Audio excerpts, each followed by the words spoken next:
usually we all have pretty busy lives these days, and we're buzzing around doing this, that, and the other. So this invitation here is a chance for us to come together and to start to sort of let go of our conceptual minds and our ways of defining and trying to make sense of life and understand what life is. And instead, we kind of ease into meeting our experience directly. So we're putting to one side, not getting rid of it, because our kind of adult sophistication and our theories and concepts they're very useful, very powerful. So we're not getting rid of them. But they can have this effect of kind of blinding us to seeing a deeper reality. So my invitation to you is to be kind of childlike. So you're meeting the moment afresh, as if for the first time. And if we do that right now, then maybe it's helpful if you feel comfortable, close your eyes. Just because the visual image can be very full of definitions and full of concepts and ideas. When we close our eyes, they're a bit more open, potentially. So as you close your eyes, just letting go of all the things that we think we know. Let go of everything we think we know. What can we say? What can we say for absolute certainty?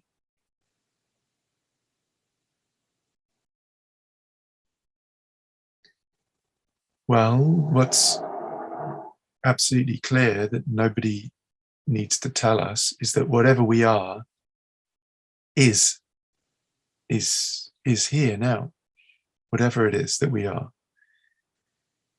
So notice your mind might be coming in saying, well, I know what I am. I'm a man or a woman. I'm sitting on a chair. I'm a mother, a father, a brother, a sister, whatever. So that's the stuff we're just leaving to one side for now. Here now, on this immediate experience, I don't know what I am.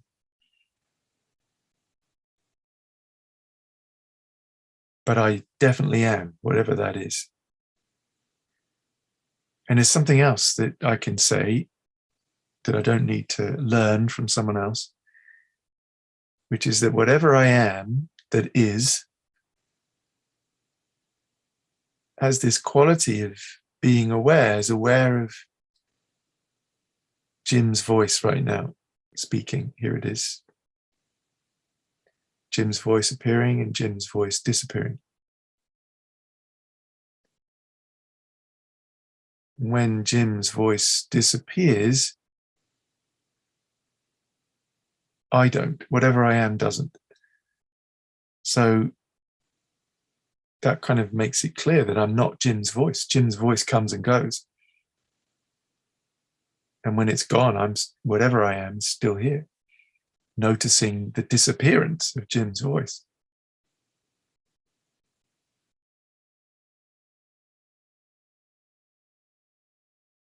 Well, if we start to explore more widely, then the sound of distant traffic coming, going. When it's gone, I'm remaining, noticing its disappearance. Not the sound of distant traffic either.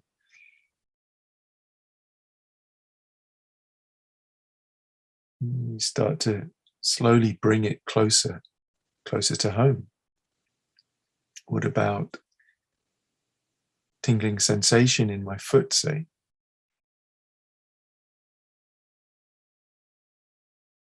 Well, that's tingling.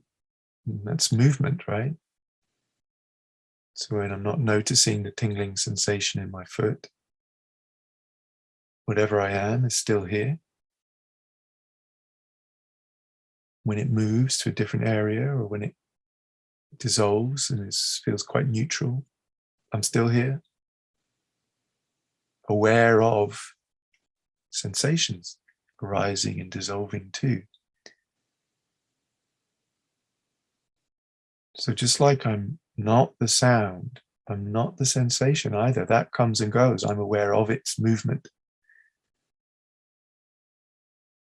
What about feelings? Feeling of joy. And as that feeling of joy fades,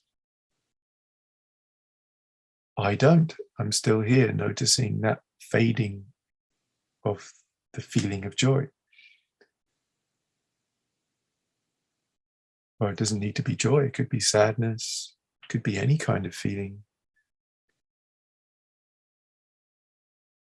As it dissolves or shifts to something else, here I am noticing the movement.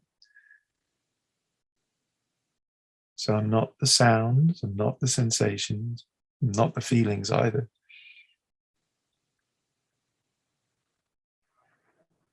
Smells and tastes, well, yeah, they come and go too.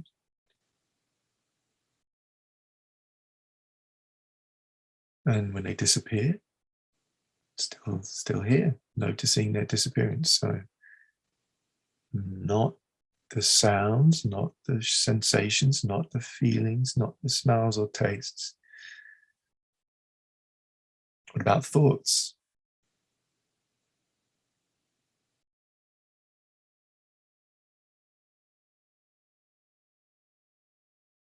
So noticing whatever thoughts are coming up now. Maybe a thought saying, I definitely am this thought.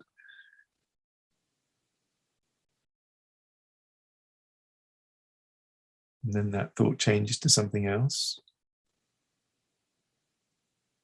Maybe there's a gap between thoughts. And in that gap, when there's no thought, do you disappear? No, you're here noticing the disappearance of a thought and the reappearance of another thought. Maybe a thought now that's tracking this conversation and having ideas about it.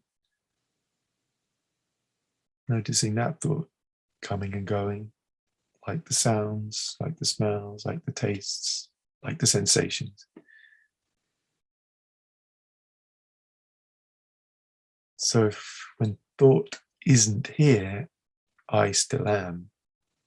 I can't be made of a thought either.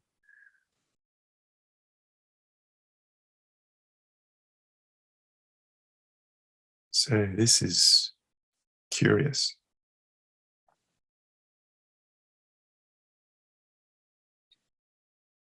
It's curious because our common belief is that what we are is the sound, the sensation, the feelings, particularly the feelings, sensations, and thoughts. That's what we identify ourselves with. But in this very simple, childlike process, we're sort of peeling away all of the parts of ourselves that we identify with and seeing that what we are is aware of those things appearing and disappearing.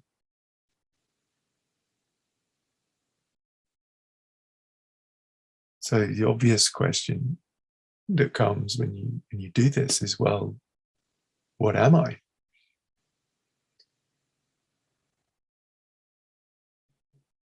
So again, out of habit, rational mind jumps in. Might be doing it right now, looking for the answer to that question. Searching, rummaging through the experience. What about that thought? Is that what I am? Or that sensation? Or that feeling? It's trying to focus in on something to answer the question.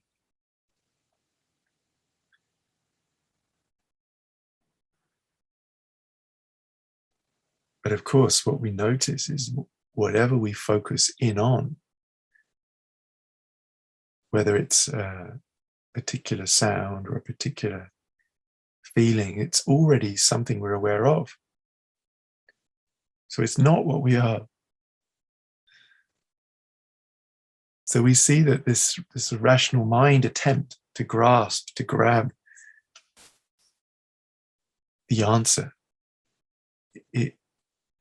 it's kind of hopeless. It can't win. Because whatever it focuses in on, we're already here, aware of that too.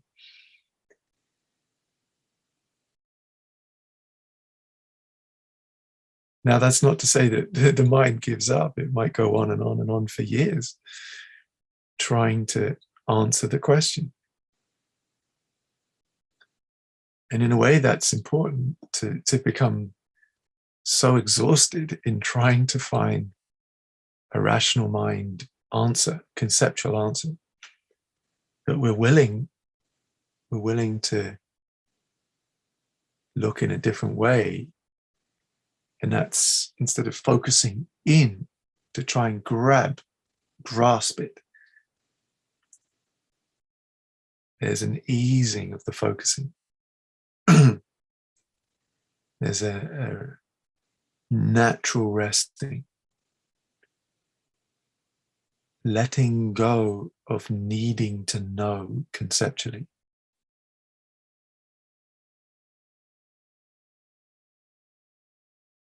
And just feeling your feet now on the floor and your sitting bones on the chair, letting the chair take the full weight of your body, just allowing your breath to open,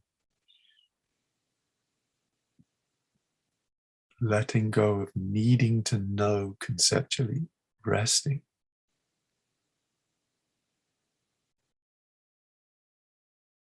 Easing, softening.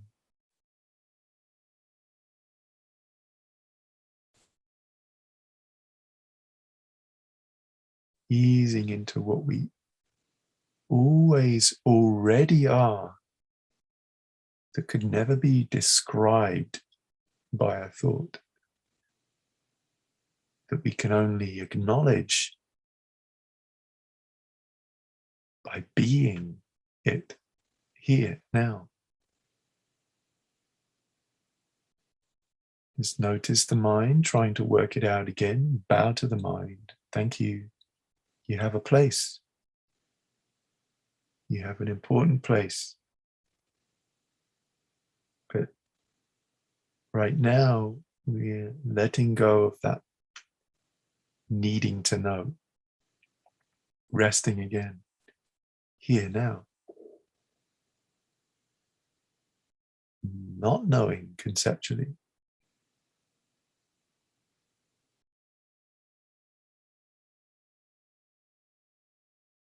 To reveal a different kind of knowing, wordless knowing, non-conceptual. It's incredibly familiar.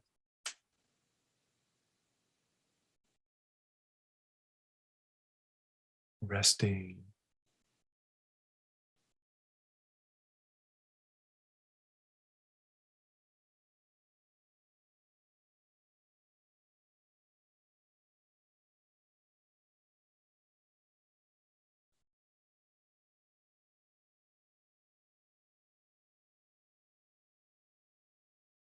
And as we rest here, often we call this kind of emptiness, not in a bad emptiness way, but empty of all phenomenal qualities. And you can't give it a size or a shape or a weight or a height or a passport picture. This beingness, empty of all qualities, indescribable.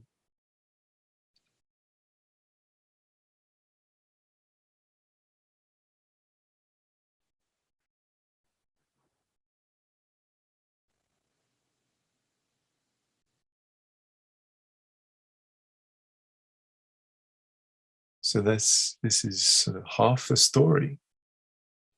And there's a few more of us now, but as this is a one-off event, let's go the whole way. So we've moved from our usual everyday understanding of being, thoughts, feelings, and sensations. And we've taken a sort of step back, as it were, to see that who we thought we were, those thoughts, feelings, and sensations, are all appearing equally as those sounds and distant traffic noises, all appearing as equally, in that what we truly are is this awareness that's noticing the body equally as the environment that it's supposedly moving around. Our physical body is just like another object that we're aware of. But notice how that still sets up a duality between the awareness and that which is aware of. This emptiness of awareness, and then the experience of life still seems out there. So then we switch our focus back to the experience of the world.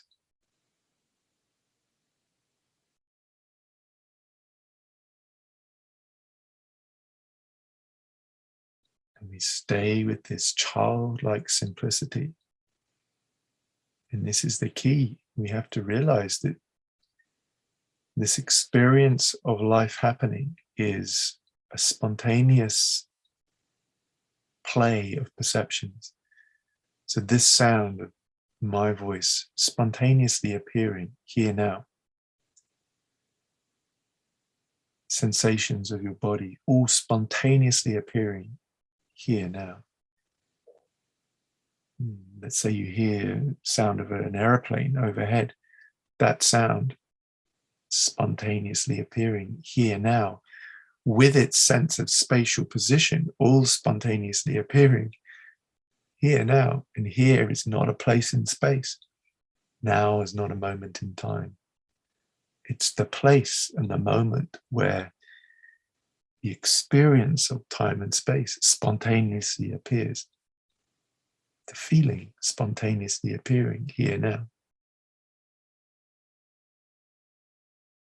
So you get a feel for life immediately arising.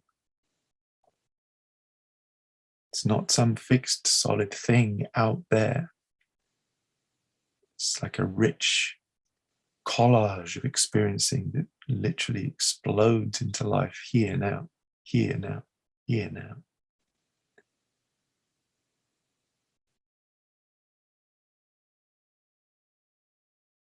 So now we bring these seeming two things together, the awareness, this empty presence, and this spontaneous flow of perceptions that create the experience of life happening. Where is awareness? Here. Where is this spontaneously arising? Here. So can we find a gap between here and here? Where are you going to measure the gap from? Where are you going to start measuring? Where's awareness?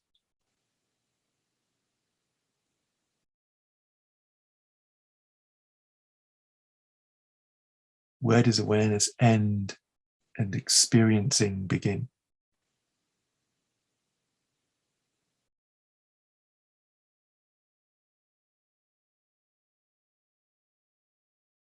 So these funny questions are just inviting this extraordinary possibility where this sense of division starts to collapse. And what seemed like an empty awareness starts to fill with this sound here now, with these sensations here now, with these feelings and smells and tastes, with this whole rich play of life, this whole rich mosaic of experiencing starts to fill that empty awareness until we see that this aware presence that we are isn't standing back as some kind of witness to life. It's being the experience of life happening. Knowing and being each moment. You that's hearing this now.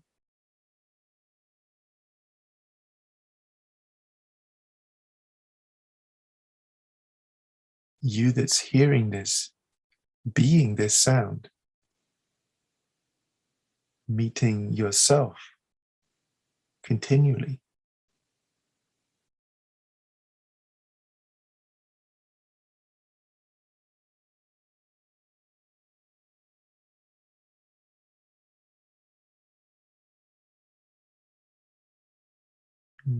Just notice what's happening as we go on this journey together. Even the thought that comes that might move to resist and deny everything that's being shared is also appearing as part of this dance. Being that thought too.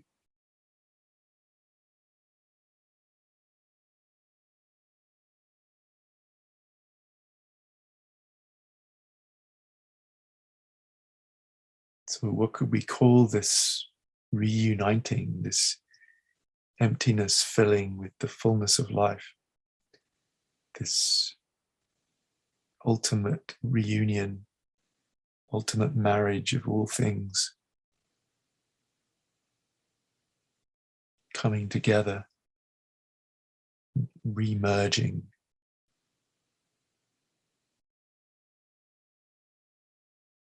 We call it love, not love of a me for a you.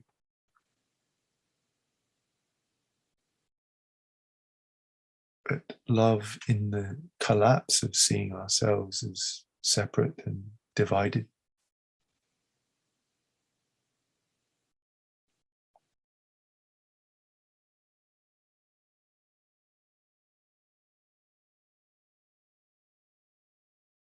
So this recognition is very simple. It's extraordinarily ordinary.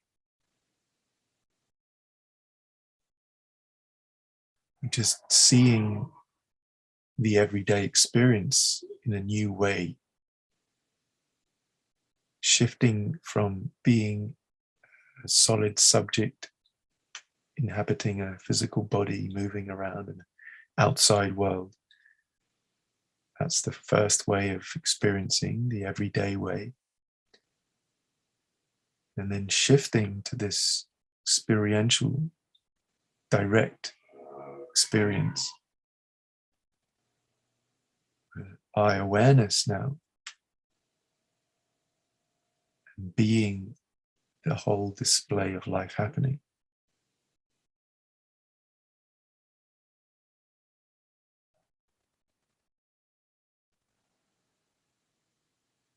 And curiously, when we really see that, we can even reintroduce all our concepts and ideas as convenient ways of framing reality without being entrapped within them, invested, identified.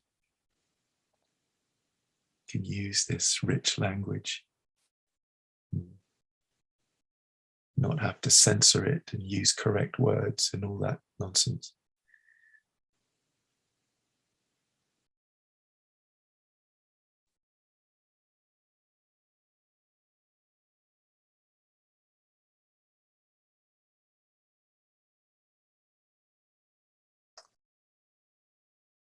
So before I open things up and invite people to come on and speak and explore together, I'll say one more thing, because as we start to include all of life, we also, in that openness, start to clarify and recognize parts of ourselves that we've been repressing or denying, different patterns, different coping strategies, ways of operating that are constraining our authentic expression. So we start to include those too in this loving presence, inviting everything to have a place.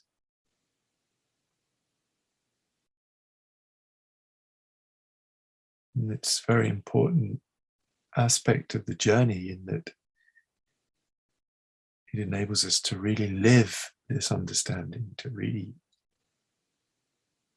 be it in life, rather than it remaining as a kind of intellectual exercise, another philosophy to add to the pile.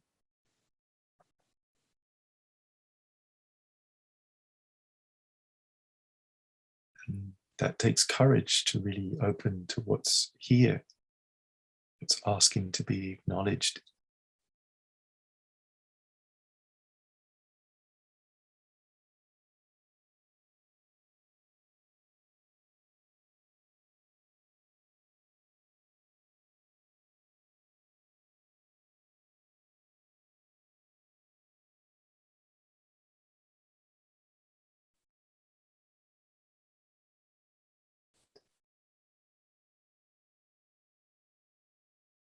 So just see how that lands. And if anyone wants to ask anything or come on and explore together, you can write in the chat and I'll go through in order. We can just hang out together. Gigi, how do you view free will? That old chestnut, huh?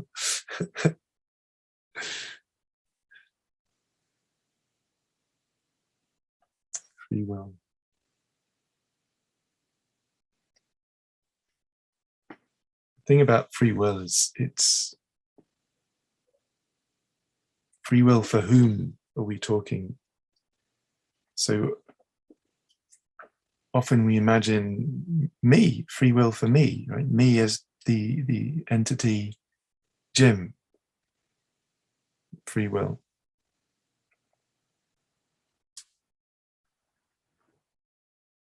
And so science tells us that, you know, we're basically like organic robots and everything is being determined by our nervous system, brain and nervous system.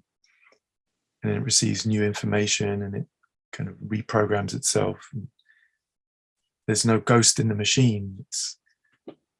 There's no entity to have or not to have free will.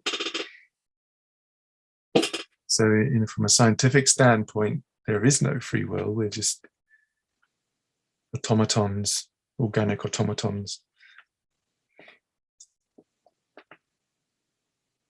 And then when we look in this way, we're asking, well, what is this me that would have or not have free will in a similar way?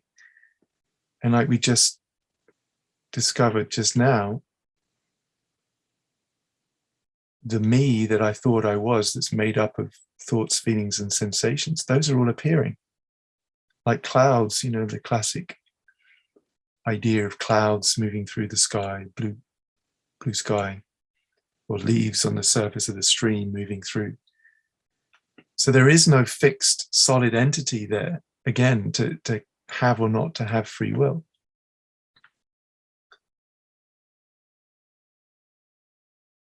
However, as he disidentified from being exclusively that collection of thoughts, feelings, and sensations, and we start to recognize ourselves as the awareness, we then see that the awareness is being all of life. So that's not a personal self, that's an impersonal self. It's being all of life. So this movement of my hands now, or the awareness, the presence, the capital S self, is being this movement of hands now, as being the movement of my mouth and the speaking of these words, is being the listening of these words and the asking of the question about free will.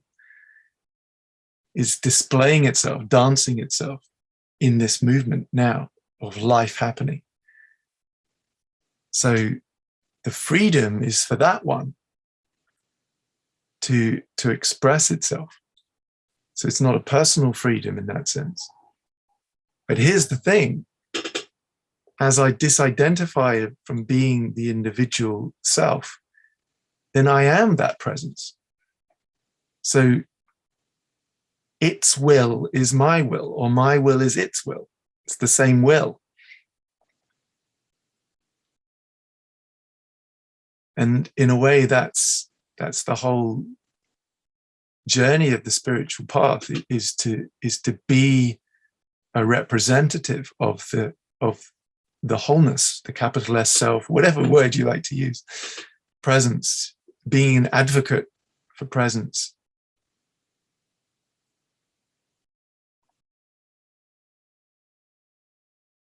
So it's not really a yes, no answer, I'm afraid. But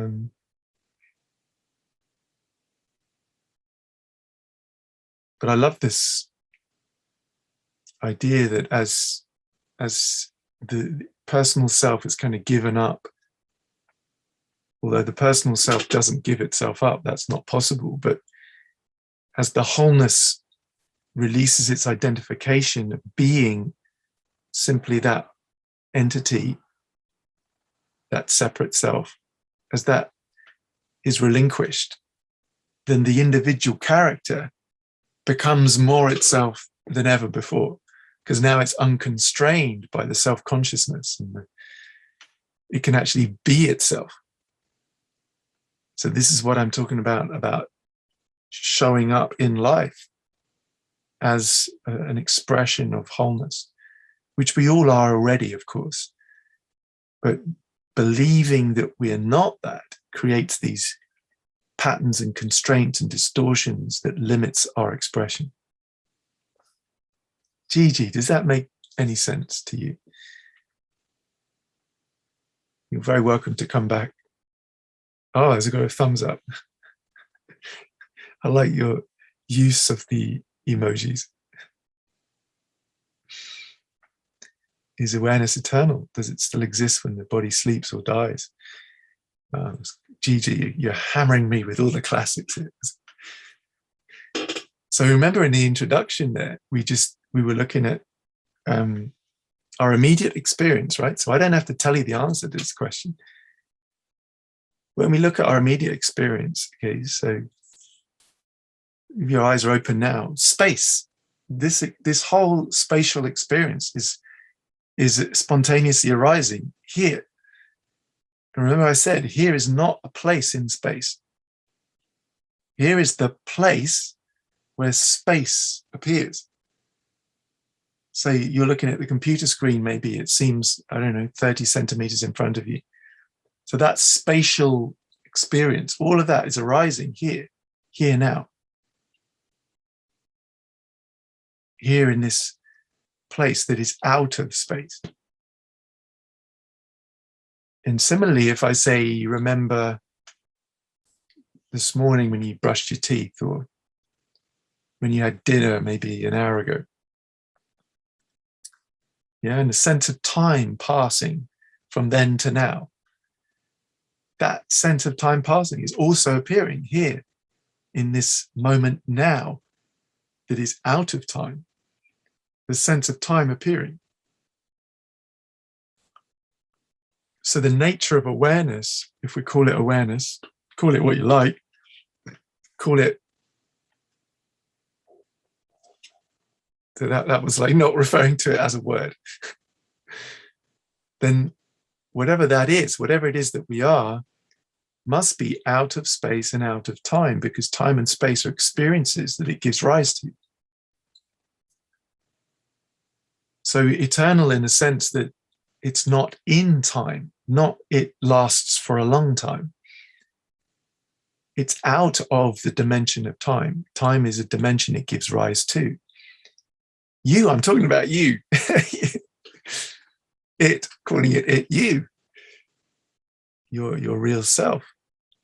So does it still exist when the body sleeps or dies? Yeah, bodies appear in awareness as awareness being bodies. We have it completely the wrong way around in our Western culture. We think awareness is a product of brain mechanics. Whereas actually the whole notion of brains and worlds and people can't exist without awareness. It's like we've got the cart before the horse.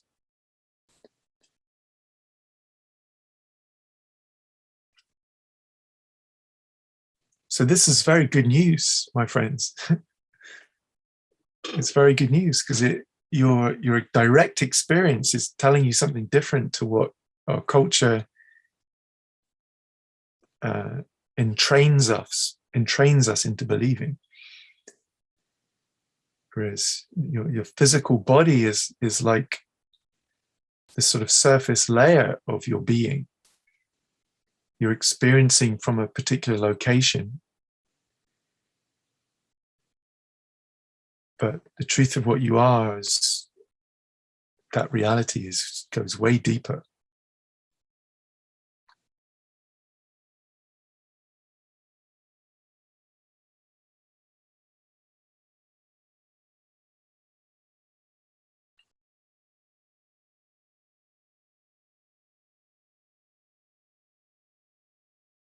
Welcome to come back on me, Gigi. Then if you want to speak or if you're happy with the text, go for it.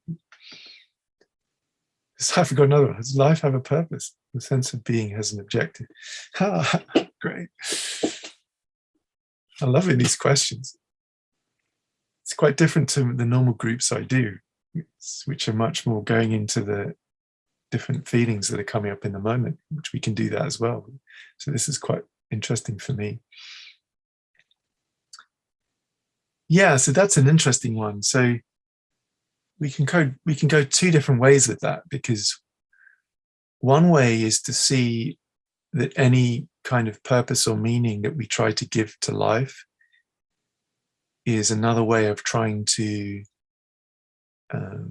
make sense, another way of trying to partition life up, conceptualize, make meaning, which is what the dualizing mind does, of course. And there's nothing wrong with that.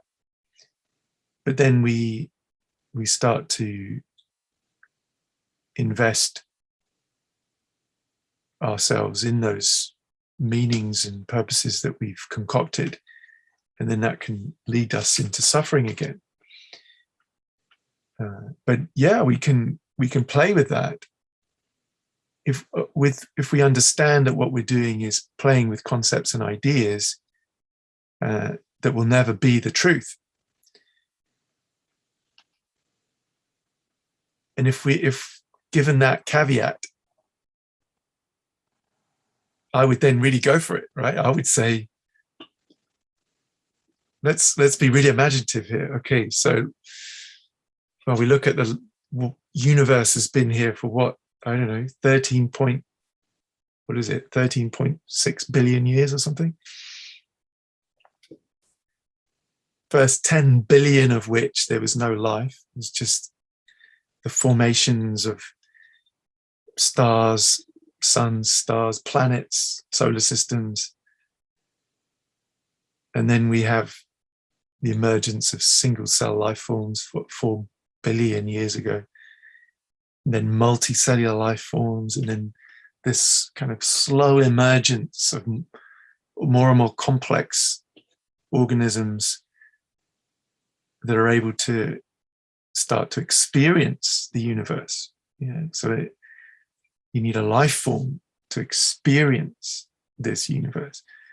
And then we get more and more complex life forms that offer a richer and richer stream of experience of the universe. And then we get to human beings. And then supposedly around as recently as, say, I don't know, 100, 200,000 years ago, this self-reflective ability to not only experience, but also to know that you're having an experience. Yeah, so we start to be able to conceptualize ourselves so that we're able to reflect. So as far as we know, the human being is the first life form that has that ability. So can you see what's going on there in that story? So we start with this complete forgetting of what we are. I'm talking about the universe itself, or we could call it the universal mind, if you like. And then this gradual complexification where it starts to wake up to itself slowly and slowly and more and more and more. And then we get to the human being and the self-reflection comes in, where now we can know that we know. But at this point, that self-reflection falsely identifies with the human being self. So all that we're doing right now in this meeting is we're taking the next developmental step, which we could say is coming for all humans at some point, which is we go beyond the false identification. So we've all got the self-reflection now. And then we start to move beyond the false identification with the human self. And we start to reconnect to the truth of what we are, the source, the capital S self. And so that means that through this incredible process of the universe unfolding, it's slowly managing to recognize itself again. So then you, just by existing, you don't have to do anything. Just by the fact that you exist, you're functioning as an essential component in the purpose of the universe, or the purpose of existence, being. Well, that's a pretty good purpose if you want a purpose. And so, yeah, you could extrapolate that forward, and maybe we start to wake up to who we are. And then we could have this literal heaven on earth, where it's like a lucid dream, waking up. So you're still here, human beings are still here, life's still happening, but we recognize we're the one, we're the wholeness that is it the ultimate creator, the source. But we're able to live within our creation, within the manifest world, free within the world of creation, of manifestation. So that's what could be possible if the experiment doesn't fall apart.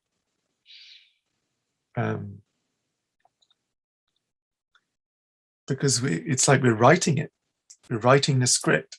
Not you, not me, but what we are, presence. Like, which way is it going to go now in this moment?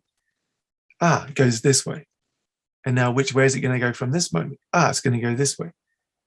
So that experiment, where is it going to go? Can you feel the excitement of that right here now? Conceptual mind says, oh, no, this is how it goes. It nails everything down. But as soon as you let go of that, you become like this child again, exuberant, alive, full of vitality, possibility. Who's going to speak? Is Gigi going to come up with another question?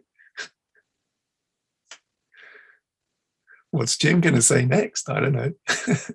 Didn't know I was going to do that.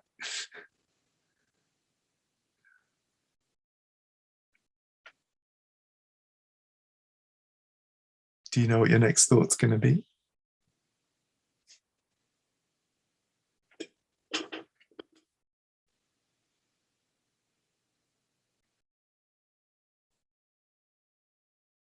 So, just to really blow it out of the water, I'm just reading your question again.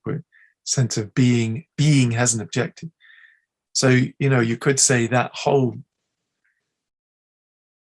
billions of year journey I've just sort of sketched. It's like an involution and an evolution back to self-recognition. And then who's to say, maybe it just does does it again. It's like a breath, the breath of the universe, to completely lose itself, and then to remember itself, and then to completely lose itself, and then to remember itself. Maybe it's a kind of 100 billion year breathing cycle. I'm just throwing stuff out for fun now, because I gave the caveat.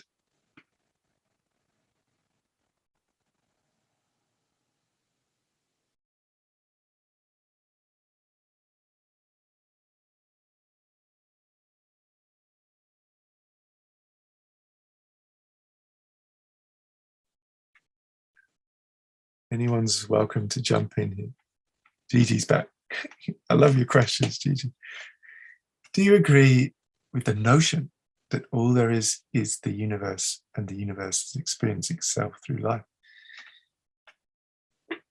All there is the universe, and the universe is experiencing itself through life. Sounds good to me. Although why all there is the universe? Let's really blow our minds here. What if the universe itself is like a child, or like a offspring? Maybe there are infinitely many universes. I don't mean in sense of parallel universe theories and all that. I just mean maybe this universe is a mind, a universal mind that's dreaming up this whole play, and you and I are like a contraction of that mind. It can contract itself down to experience its own content from a point of view within itself. And that's what you and I are.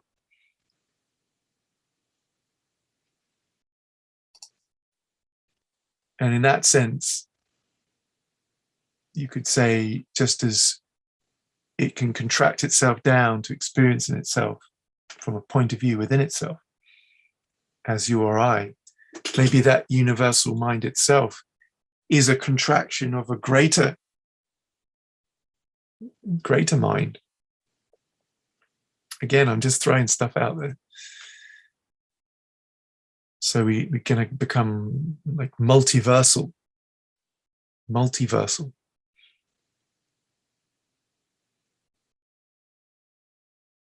Graham says, is that okay, Gigi? I don't want to gloss over. Good. Thanks for the thumbs up.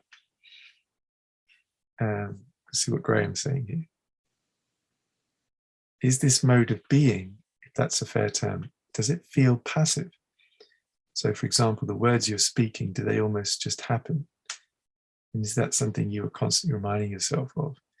Or are you in this constant child discovering-esque mode all day? No, so it moves around. It's dynamic. It's dynamic. So I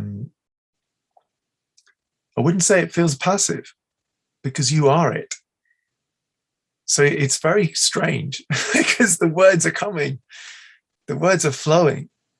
So it's not a sense of, like in the usual everyday way of a Jim thinking up what he's going to say and then saying it. It just flows. It's just flowing. But at the same time, it's me, not me, Jim, but what I am is the essence of life, is being. So I am being myself. And actually, when I take too long to think about things and cogitate, that can have its place. Of course, if I'm trying to solve a problem or something, that can have a place. But what that can actually tend to do is introduce a sort of interference, a self-consciousness that breaks up the flow and actually makes me less effective, less optimal in what I'm expressing. So I don't think it doesn't feel passive. It's dynamic because it's spontaneous. So there's no predetermination. It's all spontaneously rolling. So that's dynamic. To feel passive, it would have to be somehow someone's doing it to me. And that would already create that split again. This thing is doing it to me. But those come together. So the dynamism of what's happening is me. And so, yeah, so what I found is that, like, when you're tired or when you're ill, then there can be a kind of resurfacing of old patterning. And so you sometimes feel, you can feel less dynamic. Sometimes you might get triggered, something might happen, it triggers some part of you that hasn't unraveled yet, some kind of old coping mechanism or shock in the system, and you can go back into some old way of operating to try and protect yourself. And so I always, when I work with people, this is part of the other aspect of the work I was talking about, where you're listening in, listening to the body, listening to the mind, and seeing the parts of you that are still split off, that are still running on the old belief systems. And so the work is then naturally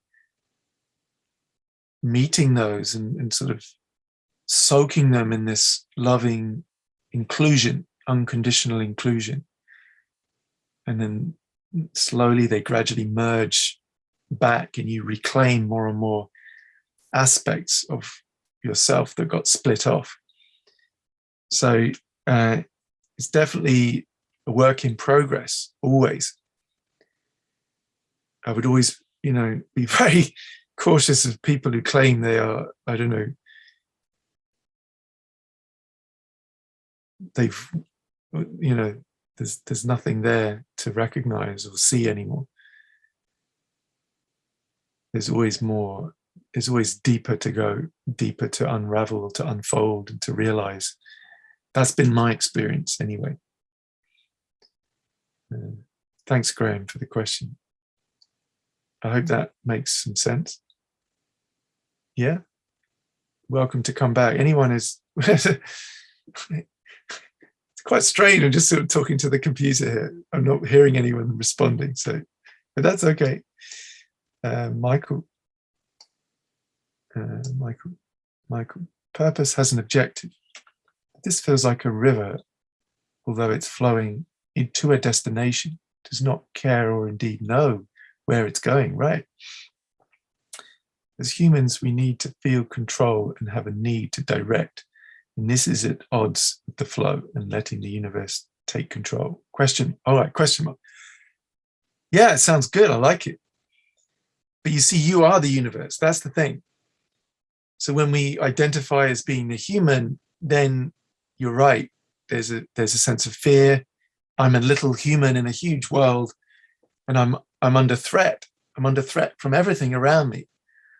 And so there's that kind of animal sense, I've got to fight, I've got to run, or I've got to freeze, I've got to protect myself, protect my territory. And then with humans, we have another level of that, which is the social sense. Like, I've got to be seen as good or included and not be rejected. I've got to act in ways that make me acceptable.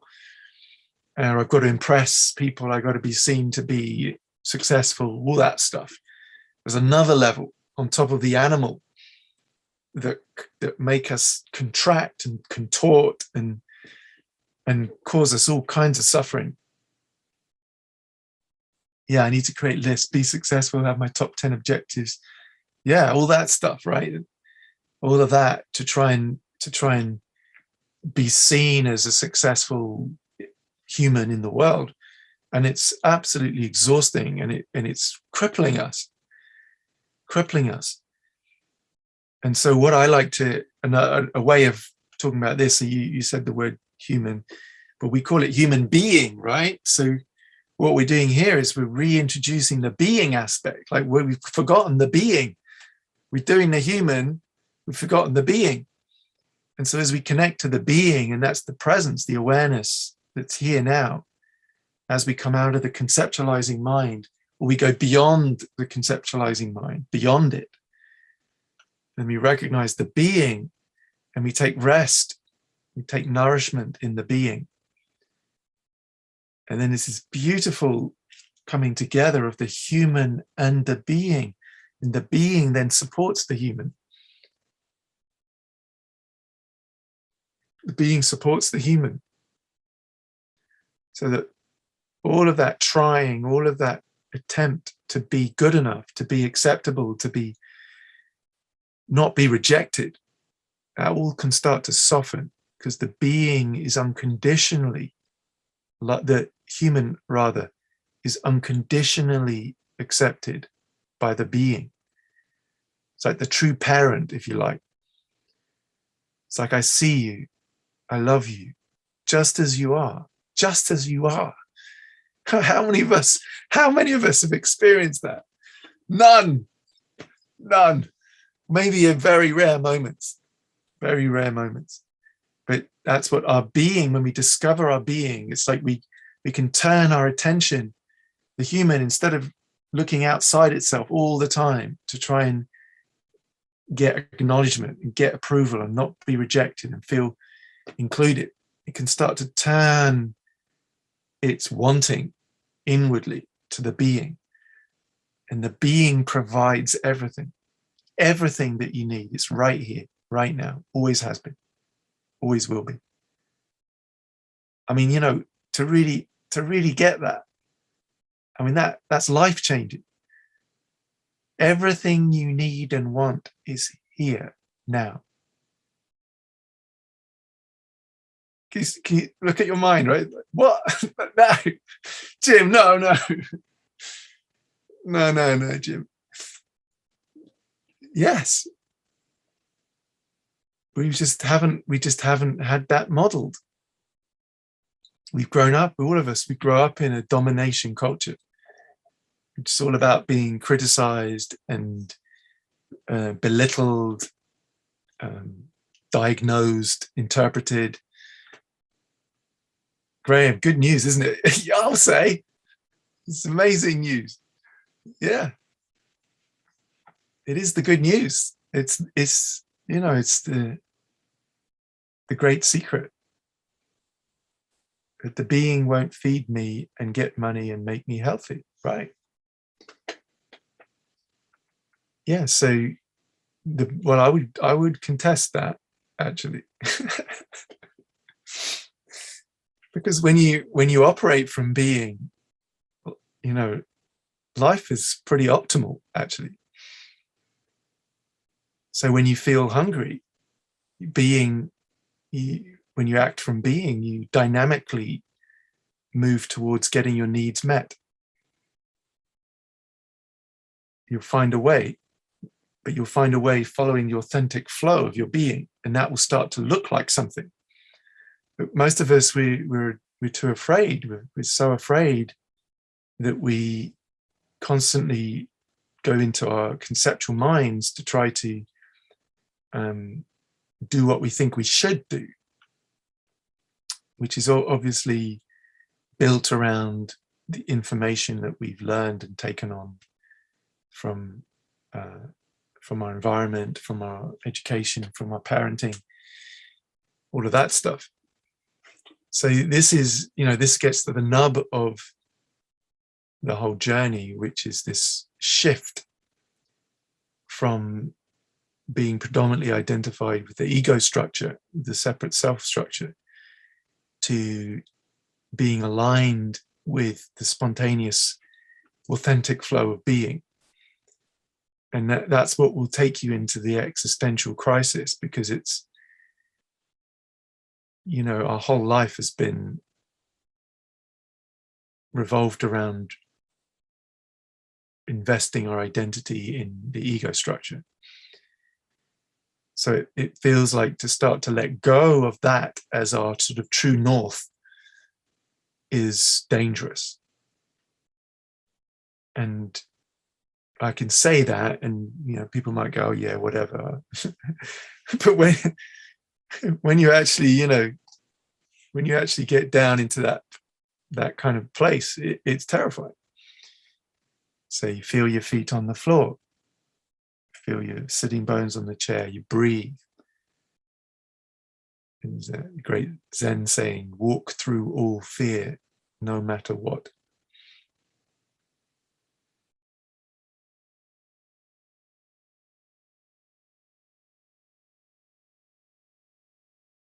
And you feel the support more and more of your being, the truth.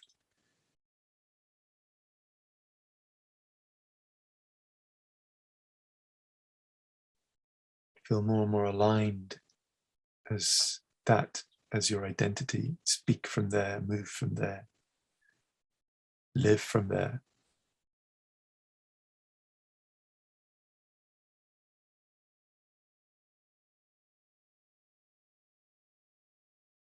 Amen.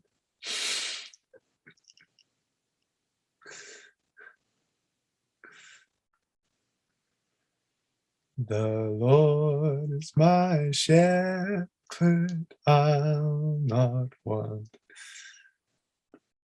Psalm 23, though I walk through the shadow of the valley of death, I will fear no evil, for thou art with me, and thy rod and thy staff, they comfort me. Serious stuff.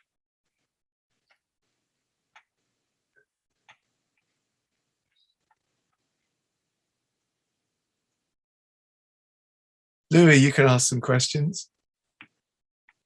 Thanks. Yeah, I don't want to jump ahead. The voice, another voice. Woo! Hey. Yeah, I don't want to jump ahead of anyone if anyone else has got questions. And as you said, I think this is maybe more, I think I've got some more philosophical questions, and this is maybe more philosophical than your usual meetings, perhaps. Yeah, that's cool, man. I'm up for it. I mean, two of them are probably quite closely related, and the other ones, not so related. So the first one is, I'm just trying to think how to articulate it. Does all our sense of, we are a separate person, does it all actually come down to identification with the physical body? Is that ultimately what it comes down to? Yeah, kind of. I mean, if you think about how it operates, you think of a child, like when we're born, we don't have a sense of separate selfhood. We do have a kind of sensory self. Like they found out now that, if a baby touches their own cheek, like a newborn baby, if they touch their own cheek, then they won't, on the whole, it's not 100%, but they won't go to root onto their own fingers. Whereas if a different person touches their cheek, they immediately go to root to try and suck onto it like a nipple. So even a newborn baby can distinguish between what they call double touch, which is when you touch yourself, and single touch, when someone else touches you. So there's already a sensory self, but it's not the same as the reflective separate self that we know as adults. And then the child sort of slowly starts to build up, starts to construct objects. So this is really interesting. We don't think of it like this. Most people, all of you now, it's probably unquestioned to you that you're just looking at life out there in front of you. Yeah, I mean, duh, Jim, obviously, right? But I would seriously question that and say, even your science, even regular science, materialist science today, even your school books would tell you that your eyes are receiving information, right? It goes through the lens and is projected onto the retina at the back, upside down. And then there's a cascade of chemical reactions that convert that light energy into electrochemical impulses that get sent down the optic nerve to your brain, right? So in your brain, it's giving birth to this virtual reality experience of 3 dimensions of space. So even your regular scientific explanation is telling you you're not seeing life directly. You're literally seeing a virtual reality now, like a holographic projection of your brain. And that's quite, I mean, just take a moment to just think about that, right? This isn't woo-woo spirituality now. This is hardcore materialist science. So this computer you're looking at now is a product of your brain. Your brain's projecting it. Now look a bit closer, right? Your hand, your brain is projecting the image of your hand, and the sense of sensation and touch sensation, all of that, it's being concocted like a theater, like a real-time rendering, right? Out of electrical chemical impulses being sent to your brain. So when we're first born, we're just getting this flow of perception, a bit like I was just describing in the beginning. And then we start to notice. So like I've got my phone here, we start to notice, like here's a two-dimensional experience, but there's a color differentiation between the phone and sort of yellow backgrounds. It's like there's a border here. So we get the idea of this thing in this particular orientation. And then we see it in a different orientation, and then in a different orientation, and then another orientation. And slowly, by overlapping all of these different orientations, at some point we isolate out phone. And we have a three-dimensional concept of a phone, a bit like in those Google adverts, you know, when it's got a white background and just this phone sitting there. We do that. And that we call that object permanence. Now I've abstracted out the object. So now if someone hides it, it still exists to me because I've abstracted it out. But that's a purely mental creation. So as soon as we do that, so again, going with the story of the child, now the child gets, now I've got an object, now I become a subject that's aware of the object. Yeah. So now I'm starting to self-reflect properly. And this usually happens around 18 months, but it's still not the final. So animals can do that, some of the most intelligent animals. But the final step comes where I realize that this isn't just, if I'm looking in a mirror, this is not just me, but this is the me that everyone else sees. That's the clincher. That's the seemingly unique human trait. And there are these amazing stories of people who went to like remote tribes where they have very dirty, like muddy rivers. So there's no, they've never had a reflection of themselves. And so they're obviously aware of themselves as a body, mind, if you like, but they've never had that self-reflection. That extra step has never happened. And they show them these mirrors, and these explorers describe how when they first saw themselves and realized this is what I look like to everyone else, this is what everyone else sees, then suddenly you feel like this independent figure in the world. And then they like cover themselves up, their face creases up in embarrassment, in shame, and that's the first response, because now they become aware of how they appear to everyone else. So that seems to be the moment that creates the suffering. And we could say that it's necessary, it's not a mistake, because the fact that we can all sit here now and understand each other is because of the beauty of language and the beauty of conceptualizing. And if we didn't have that, we wouldn't be able to communicate and create in the way that we have as humans. But we pay a very, very heavy price for that. So it seems it's not just being aware of myself as a body, but it's that extra little, because the kids say things like, oh yeah, that's me, they see an image of themselves and they say, oh, that's me, but why is he wearing my shirt? So they haven't quite got it, you see, hasn't quite clicked in. They kind of recognize it, but they haven't, it's like they haven't fully stepped into that yet.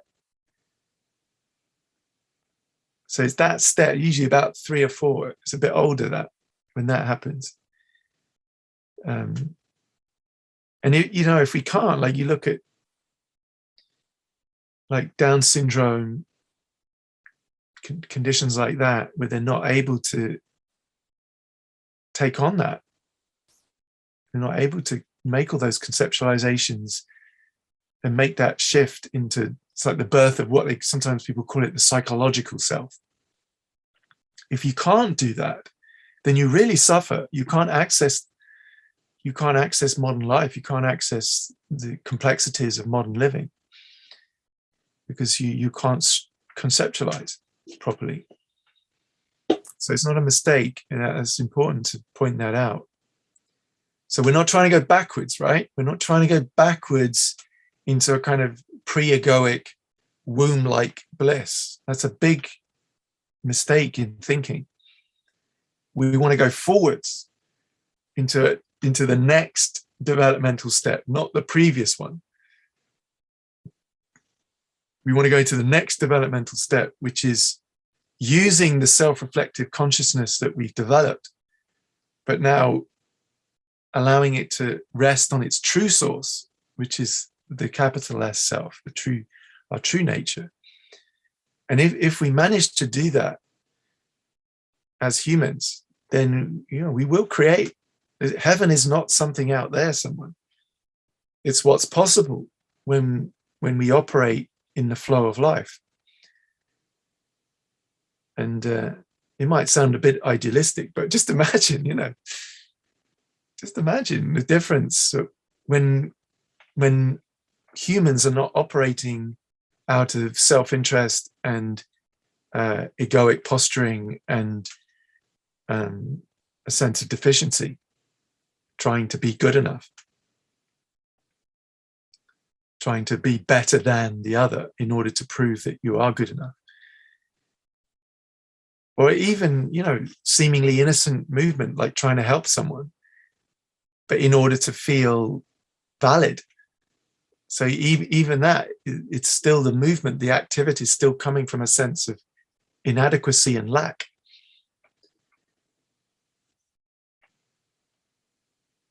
How's that, Louis? How's that sounding to you?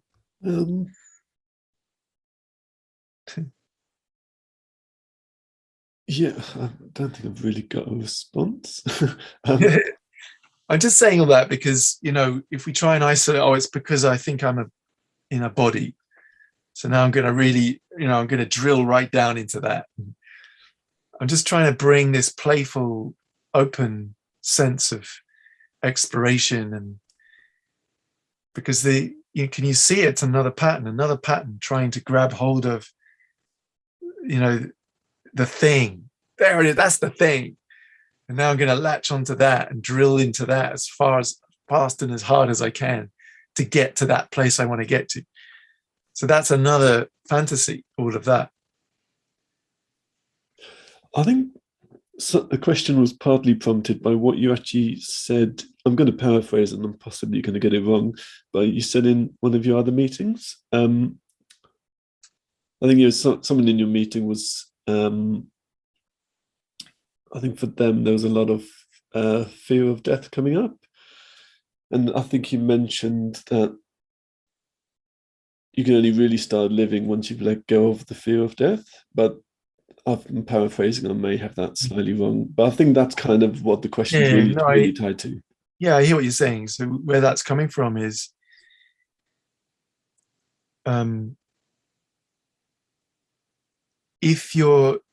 when you're still operating from the ego structure, then you're still trying to do life, right? You're still trying to have it your way. And that's what creates the suffering, because when your way doesn't align with what life is unfolding, then there's this frustration and this kind of anxiety. And when we live in flow with life, then whatever life brings is what is. There's no argument with it. Or if there is an argument with it, that's part of the flow that is moving through, like we were just saying with the leaves on the surface of the river or the clouds moving through. You include that. That's included too, as another part of the constellation. So what I think I meant by that is, as long as you're still gripping on, as long as you're still invested in an aspect of the ego structure, then your kind of movement will be orchestrated by that constraint. So it's when we come here, and that's what I was inviting at the beginning, come here now, right now, not knowing. So just now, as I'm pausing here now, looking into the camera, here now, I don't know. I don't know what I am. I don't know what life is. I don't know what this is. I can't say. I can come up with lots of ideas and sprinkle the definitions on and try and make sense. But in truth, I don't know. And when I really let myself be here nakedly, there's an exuberance to that. It's like a kind of vitality and aliveness, a kind of childlike spontaneity. And as soon as I start to think I know something, then I'm closing that down. And I can play with knowing. That's kind of what we're doing all night, right? Nothing I say, like, that's why I'm very careful. I did give the caveat. Nothing I say is the truth. These are all ways of speaking to kind of evoke something maybe within those of us that are here, to try and conjure some unspoken inspiration.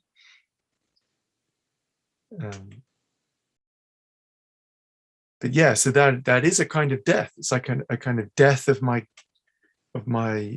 conceptual identity. And then that can go deeper, because we start to realize there are aspects of self, of the ego structure, that we haven't discovered yet, that are unconscious, that are here, but they're so suppressed that we can't even notice them. And so my experience has been, the more we open, the more these kind of hidden patterns and beliefs start to arise up, start to come into consciousness. It's like they become, this sensitivity starts to pick them up. They come out onto the radar. And then, so we meet deeper and deeper aspects of ourselves that we then disidentify from, letting go more and more and more and more. Does that make sense, Lee? Yeah. I think I have one more question, then I'll let other people go. So again, I'm still struggling to articulate it a little bit. Yeah, take your time. Take your time. Maybe I'm not speaking for myself from this behalf, or maybe I am, sort of unconsciously, or maybe this was more the case in the past. But things you're saying, I'm sure that. No, okay. So, for example, what are your thoughts, and what's your response to the whole wanting to control this process, whether it's a spiritual process or, as you say, kind of releasing process? There might be a wanting to control or wanting to change things, and I guess what you're saying, and potentially I'm paraphrasing again, is you also have to, or you let go of the wanting to change. Anyway, so I guess what I'm saying is, where does wanting to control, wanting to change, and wanting to control the process, where does that fit in? Because obviously, people do want to control. They want to control what happens. They want to improve their life and feel better and so on. So yeah, I guess where does that fit into what you're saying? Yeah, good question. So the the wanting to control, there's nothing wrong with that. So this is the kind of stock phrase, it's all good. It's all good. Because if I say something otherwise, right, then everyone starts trying to root out their wanting to control and try to exterminate it. And what's that, right? That's the wanting to control, trying to get rid of the wanting to control in order to control.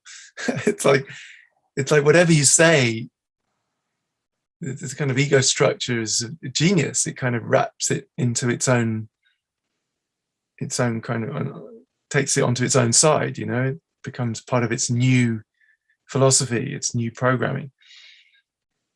So yeah, if you find you're trying to control, just notice that. Don't make it wrong. But remember the seeker instinct, the one that wants to feel better or whatever, it's very important, right? That's what draws us into the path. That's what gets us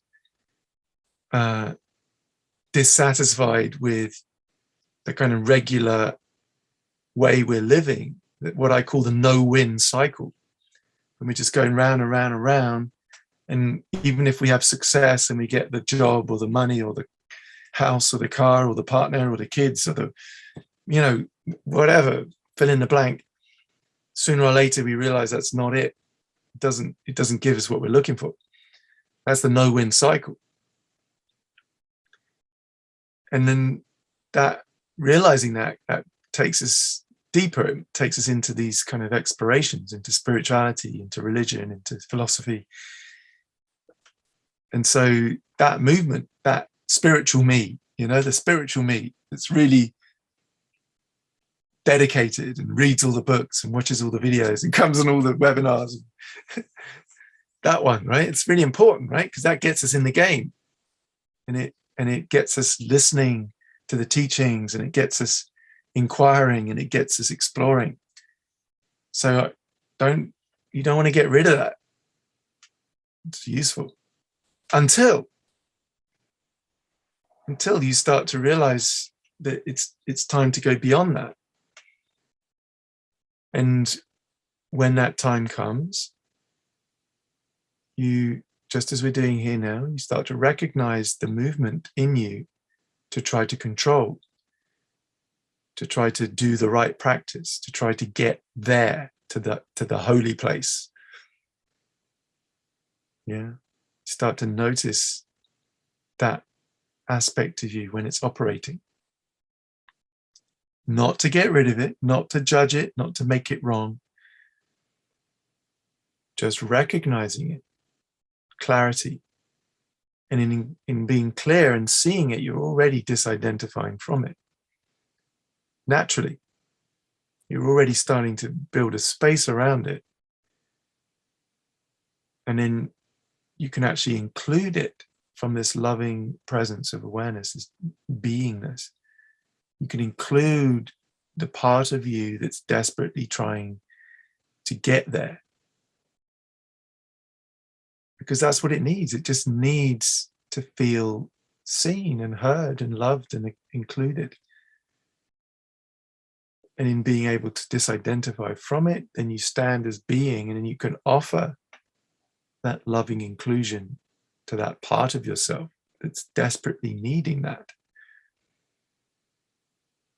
And then naturally it slowly dissolves because it's having its needs met.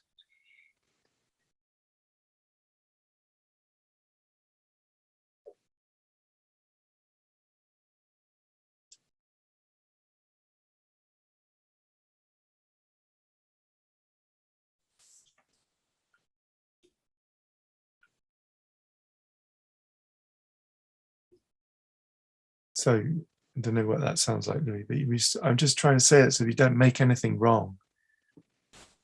And whilst we're identified as the spiritual seeker, that serves a purpose. And then when we feel like it's limiting, and we notice it's constraining, we've outgrown it, then just like we notice a sadness, or we notice a sense of tension in the belly, or then we also notice the sort of desperation of that seeker that's trying to get somewhere. And we can include it in the same way as we include everything else, give it a place. Does that make sense? Yeah. But that's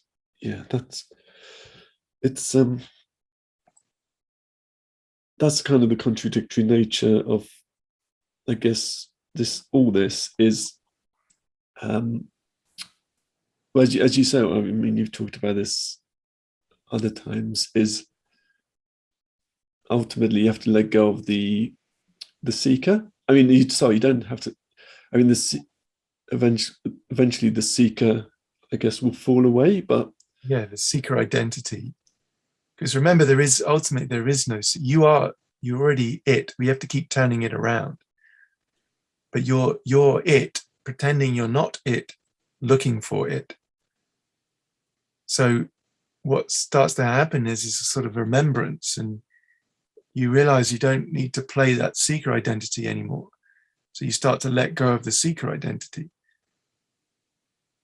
But it can feel like a death because you're identified previously with that seeker identity. But as you let go, you realize you were never that. That was just a contraction within you. You always already are. Everyone here, you always already are what you're seeking. And as that starts to dawn, then you don't need the seeker identity anymore. And it starts to soften. But I just want to go back to you. I remember you said, we all want to feel better, get better, right? So what in that shift of identification, what you realize is that everything you're looking for is in being. Yeah. So the seeker is still looking for it somewhere. But as you start to realize it, you are everything you've been looking for. And I don't mean that in a kind of like woeful, egotistical way, right? But you, as the being that you are, is everything you've been looking for. And so as that starts to dawn, then you start to realize that the only place you want to be really is home in your being. And so then all these other distractions sort of lose their magnetic pull, because being is the thing. It's what you really long for. And so there's that surrendering. You could say it's the ultimate selfishness. You could have a capital S, because you realize that that's what you really, really want. To be who you are. That's what we all really, really want. To recognize who you are and be it.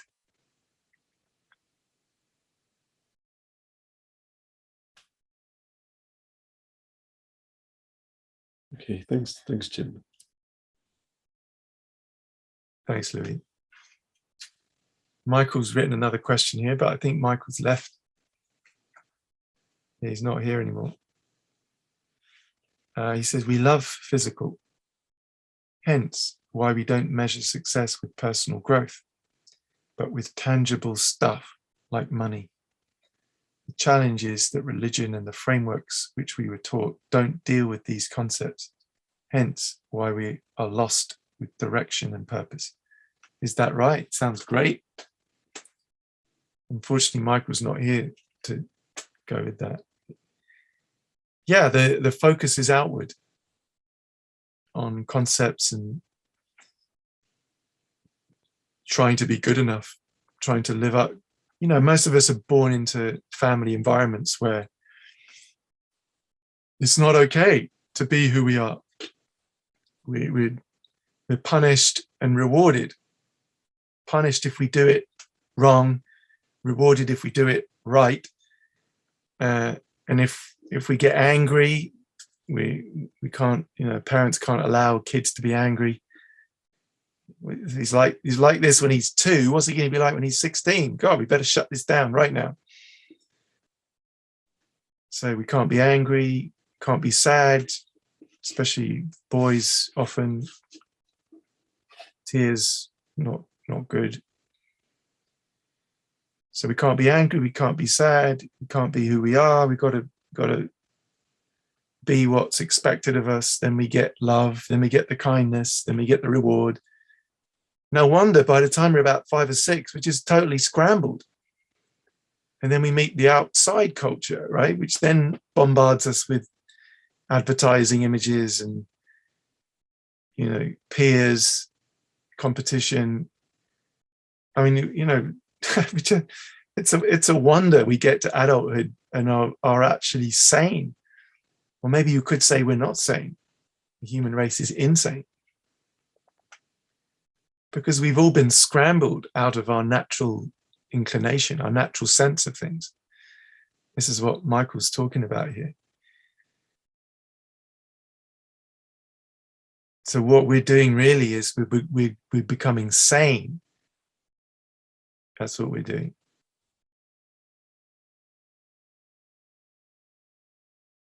Gigi says, how would you define and view non-duality? How would I define and view non-duality? Non-duality, non-dual, it's pointing to wholeness, basically what we did in the introduction. So if you see life through the regular everyday sense, in the regular everyday sense, let's say, then what you are is exclusively a separate self.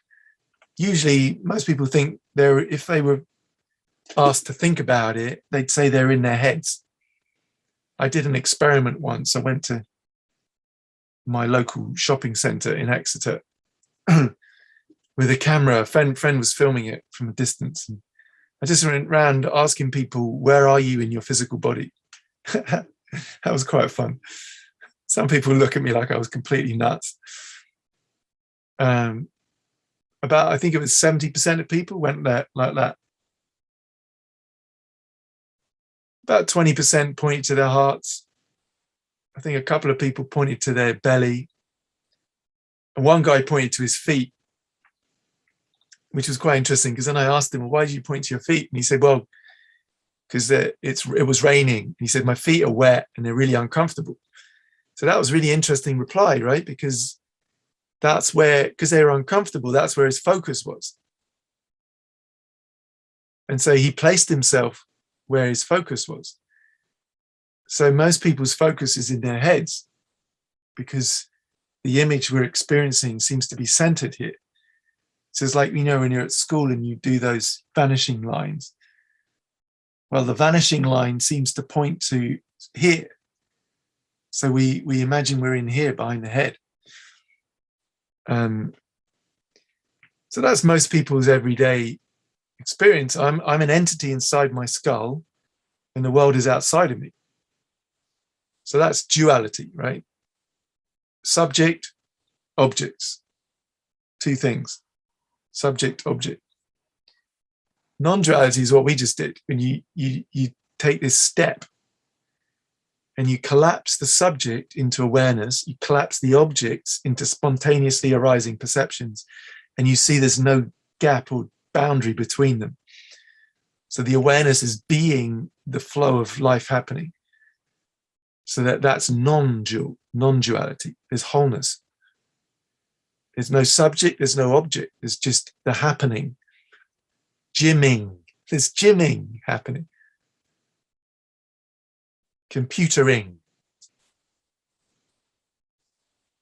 So it's a dynamic happening for itself. But here's the thing, you are that thing. You are that self. You that's hearing this, it's you. It's no one else, it's you. You speaking and listening to yourself now. It's extraordinary, isn't it? You may be criticizing what I just said or feeling inspired by it. Both those things, still you. You disagreeing with everything I've said or you agreeing with everything I said, still you, still non-dual. So that's how I would define non-duality. And how would I view it? Well, I would view it as, a beautiful way of experiencing reality that I think is like the next developmental step, is recognizing who we really are. And then, like, if I go back to that model I painted earlier, this universal mind that contracts itself down to experience its contents from a point of view within itself. That's what you are. So then if you really get that, right, you are that one universal mind. Then as I look around, well, Graham's also that. Louis is also that. So's Colm, so's Kevin, so's Gigi. If I missed anyone out, Kenneth and Kevin. Couldn't see you on my screen. You are all contractions of that one universal mind, viewing its own content from different perspectives within itself. So we are all the same mind. Well, if you really, really, really get that, not just as an idea, but you experience it, then I can't treat Graham in an unkind way. How can I do that? That's like masochism, unless I'm a masochist. I couldn't treat Coleman in an unacceptable manner. I am calm. I'm a different expression of it. There's the source. Do you see how it just naturally unfolds a completely different way of being? But that's not the story of our culture. That's not the cultural myth. The cultural myth is the world is made of matter and we're all separate lumps of it that are fundamentally divided off from one another. And so we feel under threat from one another. And then we get all the suffering that then is generated through that belief. I just want to try and give you a sense of what's possible through the human being. The human being is getting a bit of a rough ride these days, like we just had this COP thing, and like, there's all this kind of blame and guilt and judgment and, how awful we all are, how we polluting the environment. That's polluting the environment. Can you see? Blame and judgment.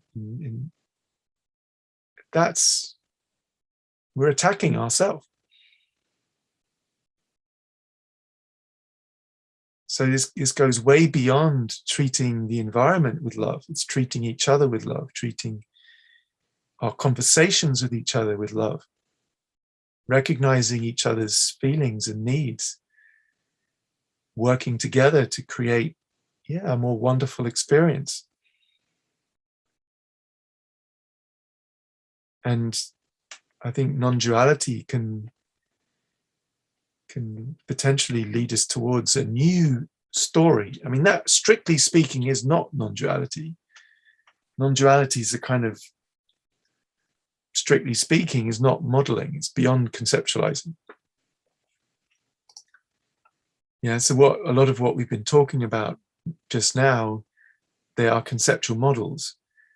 And so direct experiencing is about going beyond the conceptual models, becoming the immediacy of right now. But when we start to know ourselves as that immediacy, that presence, then we can play with these conceptual models and we can choose new models that are more aligned with our understanding, that inspire a new way of being, rather than conspiring to make us believe we're these separate lumps of matter that are fundamentally separate and divided.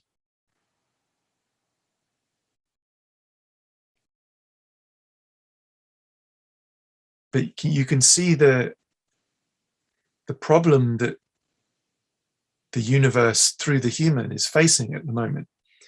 Because to take that step, it has to shift its identification from this false identity through the self-reflection that we talked about, the capacity of the human to self-reflect. It's now that self-reflection is falsely identified with the human self.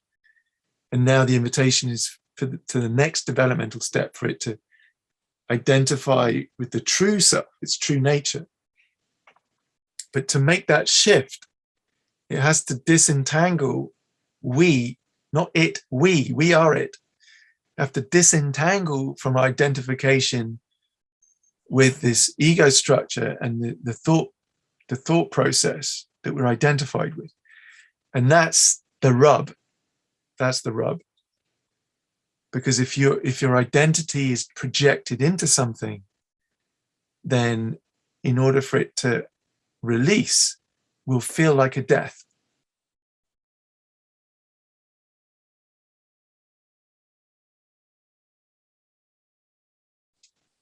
That's the challenge. And, you know, some people would actually prefer to die physically than to face that psychological death. So that's like we were saying before, they want to go backwards. They want to go backwards into unconsciousness, like back into the womb. They don't want to go forwards into the next developmental step because it's too terrifying. But that's where we're being drawn. And my sense is the more and more of us that make that movement will create a propensity in the collective psyche, you know, like a sort of attractor that will actually draw more and more people into that movement. That's my sense of it. But, you know, what will be required, you know, to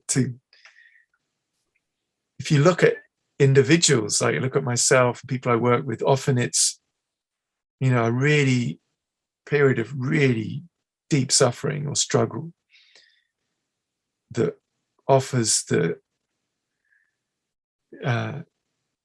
creates the possibility of that new way of exploring, that new way of seeing. So maybe, I don't, you know, I hope it's not too severe, but maybe collectively that's what's needed. Maybe we have to be humbled out of our arrogance before we're willing to look in a different way.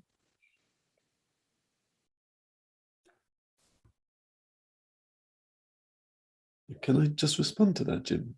Yeah, please do. Yeah. Would you say also, I mean, from what you just said, would you say it's also true that for some people it's actually enjoyable and easy, so it doesn't necessarily need to be harrowing or difficult for everyone? Yeah, I have no idea. Maybe it will come to a point where we understand what's going on so well that when children are going through that movement we talked about, you know, 2, 3, 4 years old, we intelligently support them through that movement because we know what it is. Like I just described it. If we knew that's what was going on, right, then we could have a very powerful support intervention around that age, where as the child becomes self-aware, we actually support them in being who they are, rather than what seems to happen at the moment, which is we do entirely the opposite. We actually get to work in convincing them they should be something different. Imagine that if we had enlightened parenting where we understand, yeah, this kid is going to go through the fall where he gives birth to a psychological self in order to access the culture that's needed, in order to be creative, in order to have an understanding of concepts and subject object and all these, you know, great discoveries that we've developed as a culture. They need to go through that. But I understand what they're going through. So when they start screaming like the terrible twos, when they start screaming, I'm not going to shut them down. I'm going to make sure that they don't bang their head against the radiator or anything. I'm going to make sure they're safe.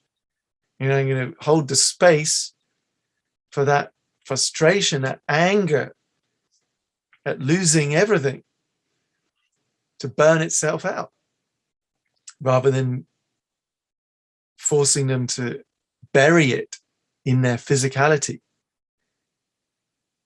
Or I'm going to, when they're sad or when they're feeling upset, I'm going to notice that. And I'm going to, instead of ignore it, I'm going to notice it. And I'm going to say, I see you're feeling sad. Is it that you need some recognition? You need some acknowledgement right now?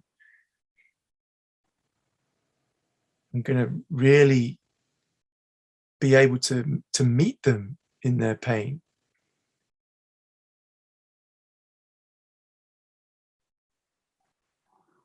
Just putting it out there. I'm just, talking off the top of my head. I mean, sorry, go on. So I was going to say, just the only reason I mentioned that is just someone I've spoken to related to this. For them, the whole,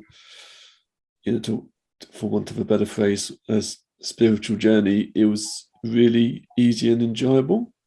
And they were actually surprised when they started to hear that a lot of people, it's, it can be quite a difficult process. Yeah, well, yeah, maybe. I'm always be cautious of what other people report, because you don't know how far along the journey they are. I'll give an example for myself. Like, I recognized my being, and I recognized the wholeness, that I am life itself. Recognize that. Beautiful recognition. And I thought that was it. And in the openness that brought, as time went on, my God, all of this unconscious material started gunking itself up. Stuff that I never even knew was there.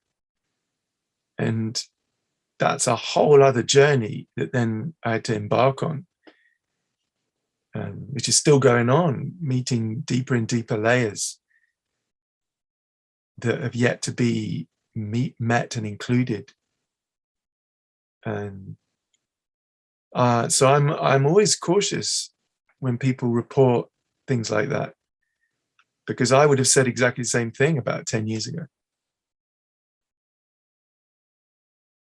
So now I'd be tempted to say, oh great,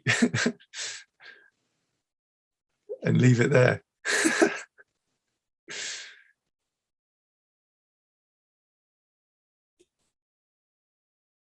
I'm just saying that, Louis. I mean, it might sound a bit cynical, but I've never met anyone who had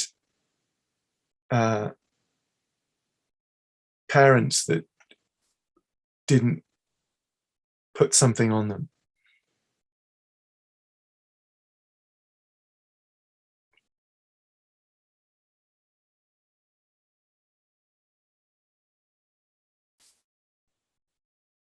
It's that nothing was introjected from their upbringing.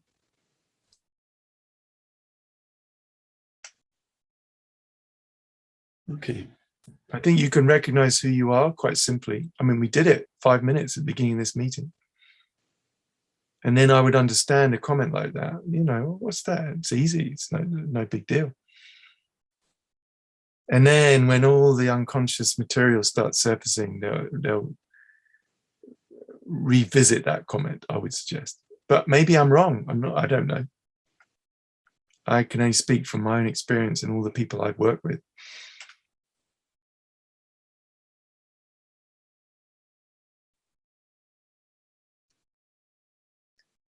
And also there's something else in that, right? Because, like, fury, for example, right? Fury is not wrong. Fury is a doorway into power and strength. Sadness, grief is not wrong. Sadness and grief is a doorway into deep, loving kindness and compassion. guilt and shame is not wrong. It's a doorway into pure self-expression, uninhibited, unself-conscious expression. And so actually meeting these deeper aspects of the psyche actually offer doorways into our essence energies. And if we haven't met those doorways and we haven't opened those doorways, it's very difficult. It'd be very difficult to be able to access the full spectrum of what it is to exist as a human being. That's what I would say.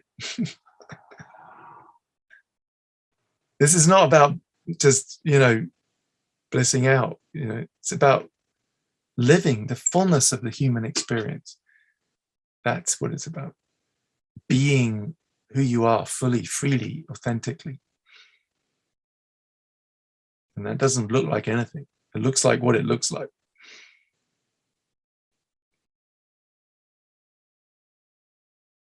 And I would ask you, Louis, I'm going to reflect this back to you. What is it that appealed to you about that when the person said that? Did you feel like, oh yeah, all this, I don't fancy all this kind of existential fear and angst, and I quite fancy what this person's talking about? Oh no, it wasn't like that. It was I think I was slightly surprised. Yeah, okay. Because I mean, I mean, just I know it's different for everyone. I guess from my point of view, I can't remember what I've told you actually in the past, but it was a lot more difficult. I mean, when this, I guess, I mean, sort of involved in this for a long time, but for whatever reason, it seemed to really, I guess, kick in around 30, and it was a lot more difficult at the start, and it seemed to have become ever, obviously I'm speaking ahead now, but it seems to have become ever more easier. And the difficult part for me seemed to be early on. Maybe I had a difficult personality, maybe I had whatever it was, but that initial kind of, I don't know, softening or however you want to describe it, it was very difficult, incredibly difficult. Yeah. And it's become, I mean, it's like, it's like the opposite now. Well, no, it wasn't that it appeals to me because as you know, because when we've spoken in the past, because I didn't know what was going on initially, because one particular meeting around the age of 30 just really stirred me up, and it stirred me up for months. I mean, it's the way I describe it, which is about possibly as accurate as I can get it, is my ability to put stuff to the back of my mind had been turned off. So I had to actually deal with stuff. So I couldn't hide from my feelings or whatever else anymore. And I didn't know what was going on, and I didn't know how to deal with it. And I guess it took a long time to sort of develop some skills or approach that made it easier. And then it just became easier and easier in time. And that's why I was so drawn. I know this meeting's been more philosophical than the more, I guess, feeling and releasing based, which a lot of your meetings are. But that's why I was drawn to some of your meetings, or drawn to your approach, is because you take a releasing approach, so very feeling based and releasing based. And I found that helpful during the difficult periods, and then just it became easier. But that's kind of that's why I feel releasing is important, because I feel it can be very beneficial. And as you say, it's the opposite of hiding from your feelings or suppressing your feelings. It's actually looking at them and dealing with it. But on the other hand, for me, especially, like, it became a system for a while. It became a system. It became something I did. Yeah. It worked for me. And then at a certain point, it stopped working, and I couldn't do anymore, and I was a bit confused. And because you have to release the releaser. Well, and so I mean, that's why for me it was difficult, especially initially, and that's why I just thought it was interesting when someone I spoke to said actually that for them it was really easy, and they were surprised so many people find it quite difficult. But so then maybe they're living their journey backwards to yours. That's quite common, Yours is less common, I think. How do you mean? well, I meet a lot of people that it clicks, right? They see who they are, do the self-inquiry, and something drops, and they recognize in the moment the awareness, the presence that's here. And then they can even realize, if it's well explained, they can see the non-duality between awareness and what's happening, the dynamic arising of life happening, right? So they can see all that. And then, great, time goes on, and there's a relief, there's a sort of relaxation in that recognition, right? And in that relaxation, everything starts to move in the system, starts to come up. And then the difficult bit starts hitting, right? So this is a good analogy for this. I know we've just finished the timing, so we won't go on for too long, but Stanislav Grof, the psychiatrist, he has a great analogy for this that he uncovered working with thousands of people, a lot of them using high doses of LSD, actually.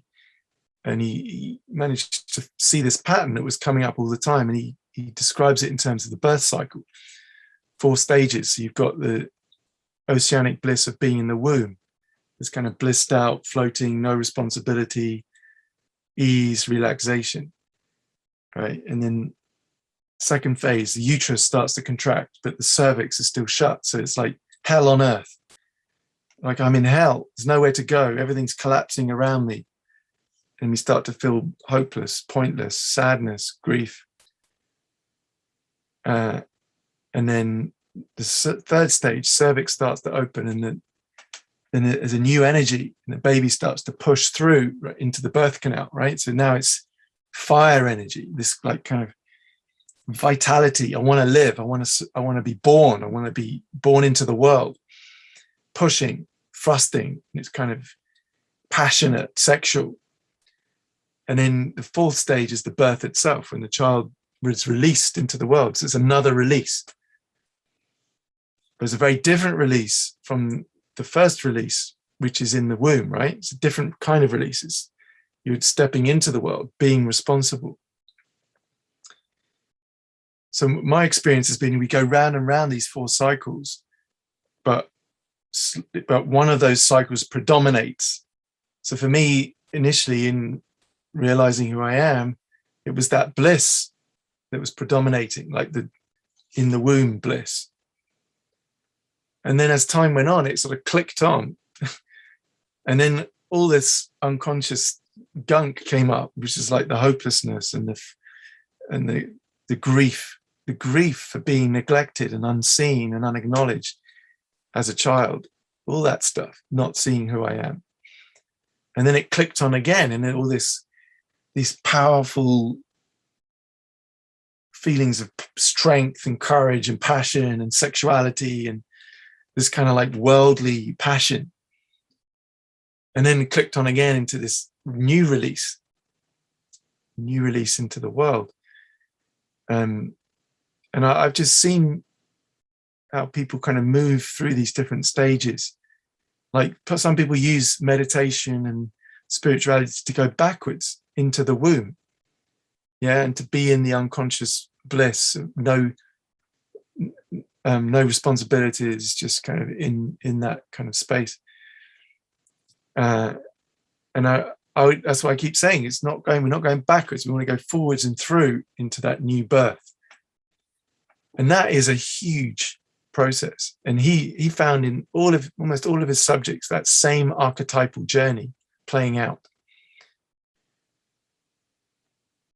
And so I would, maybe your friend is very unusual, but I would be surprised if they truly go on their journey and they don't experience those 4, or something that replicates those 4 stages. Then they're a very rare individual. Okay. I would meet them in 15 years and ask them if they still think the same thing. I mean, even the great gurus that everyone kind of holds up as the sort of mecca of all of, you know, they all had periods of incredible suffering.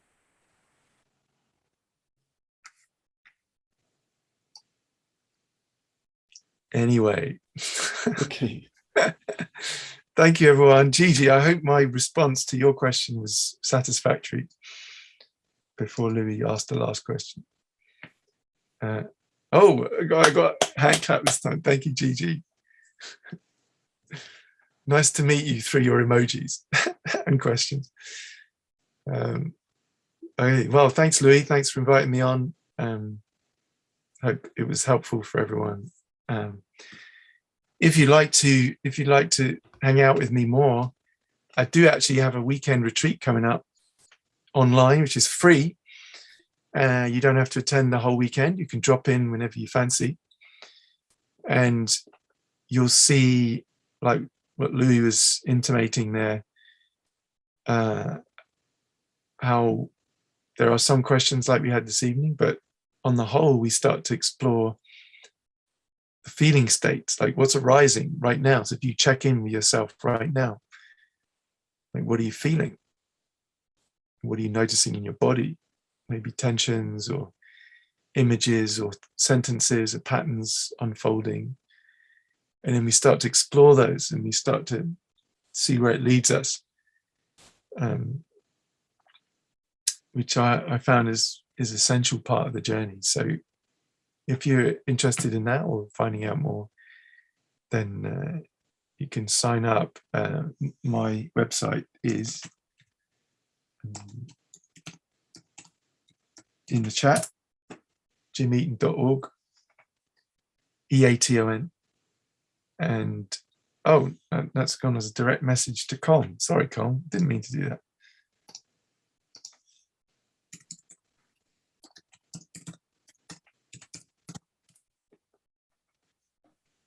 Yeah, so if you go there, jimeaton.org, and you go to live events, you can just click on and then sign up and you get all the details. And yeah, it'd be great to see some of you there and see how I work.